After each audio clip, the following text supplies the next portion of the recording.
गोनू झा की लिखी कहानी सुनाने जा रही हूँ। शीर्षक है अपनों का सच। गोनू वृद्ध हो चले थे। महाराज के दरबार में वे एक हस्ती बन चुके थे। एक दिन महाराज ने अपने पिता की पुण्यतिथि पर एक आयोजन किया। बृहद आयोजन था यह। ऐसे आयोजनों को गोनू झा व्यर्थ मानते थे। भोज के बाद गोनू झा ने विनयपूर्वक महाराज से पूछा, महाराज, इस आयोजन पर कितना व्यय हुआ? महाराज ने सरलता से उत्तर दिया, यही कोई 10,000। गोनू झा ने उनसे कहा, महाराज, मैं वृद्ध हो चला हूँ, कभी भी यह मिट्टी की काया मिट्टी में मिल जाएगी। तब क्या आप मेरे श्राद्ध के लिए इतनी ही बड़ी राशि मेरे परिवार के लोगों को दे सकेंगे? महाराज द्रवित हो उठे। उन्होंने कहा, पंडित जी, ऐसी बातें न करें।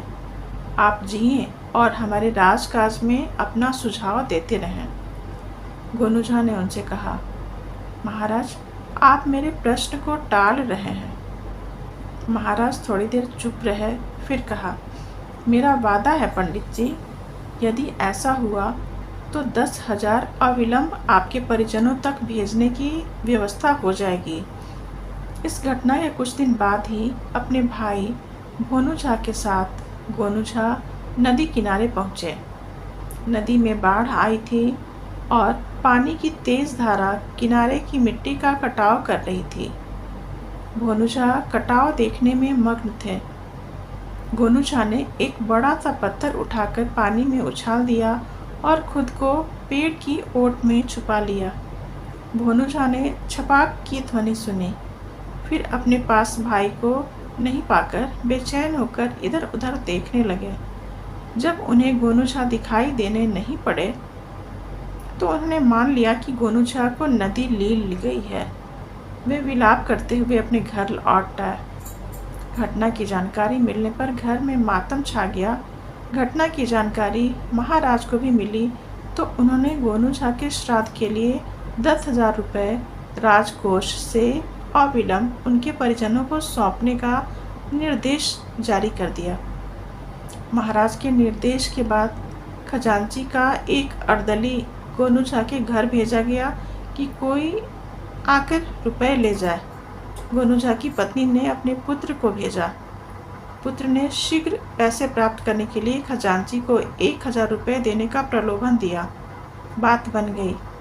आनंद फानंद में खजांची ने गोनू झा के पुत्र को 9,000 रुपये थमाए और एक कागज सजाते हुए कहा, इस कागज पर कोष मंत्री के मुहर लगवा लो। गोनू झा के पुत्र से मंत्री जी ने भी मुहर लगाने के लिए 1,000 रुपये ले लिए। फिर गोनू झा के पुत्र ने भी शेष रुपयों में से 1,000 रुपये निकालकर अपनी दूसरी जेब में रख लिया और घर पहुंचकर अपनी माँ को 7,000 रुपये दिए। गोनू झा की पत्नी ने भी सोचा कि अब तो स्वामी रहे नहीं, सामने पड़ी है पहाड़ जैसी जिंदगी, कुछ पैसे दुर्दिन के लिए भी बच जाए तो अच्छा। उसने इन 7,000 रुपयों में से 3,000 अपनी साड़ी के फूट में बांधा और 4,000 रुपये भोनू झा को थमा दिया और कहा कि अपने भैया का श्राद्ध ठीक तरह से करो। भोनू झा भी कम न थे। उन्होंने सोचा कि जाने वाला तो अब जा चुका, अब उनके नाम पर दिखावे में फिजूल खर्ची करना व्यर्थ है। उसने 2,000 रुपये अपनी जेब में रखे और 2,000 में श्राद्ध के कर्म कांड निपटा दिए। इसके 2 दिन बाद ही गोनू झा दरबार में उपस्थित हो गए। उन्हें देखकर महाराज सहित सभी दरबारी हतप्रभ रह गए। तब गोनू झा ने महाराज को बताया, मरने के बाद कोई भी अपना नहीं रह जाता। महाराज, आपने तो 10,000 श्राद्ध के लिए देकर अपना वचन पूरा किया, लेकिन खजांची, मंत्री, मेरे पुत्र, मेरी पत्नी और मेरे भाई ने जो किया वह आंखें खोल देने वाली घटना है। मैंने मरने का स्वांग रचने से पहले तय कर लिया था कि राज्य के उच्च स्तरीय प्रशासन में घुस आए इस भ्रष्टाचार का पर्दाफाश करके रहूँगा। मैं बहुत पहले से इस बात की खबर थी कि मंत्री और खजांची क्या गुल खिला रहे हैं, इसलिए मैंने निजी तौर पर गुप्तचर लगा दिए थे। श्राद्ध के नाटक के दौरान में एक एक घटना की जानकारी मिलती रही। फिर उन्होंने अपने मरने के नाटक का भी खुलासा महाराज के सामने किया और कहा, महाराज, सत्ता जब भ्रष्ट हो जाती है तो जनता भी भ्रष्ट हो जाती है। अब हमें स्वच्छ प्रशासन के लिए कठोर कदम उठाने होंगे। महाराज ने तत्काल प्रभाव से मंत्री और खजांची को बर्खास्त कर उन्हें कारागार में डाल दिया। जब गोनू झा अपने घर गए तब उनके पुत्र, पत्नी और भाई ने उनके पैर पकड़ लिए और बिलख बिलख कर रो पड़े।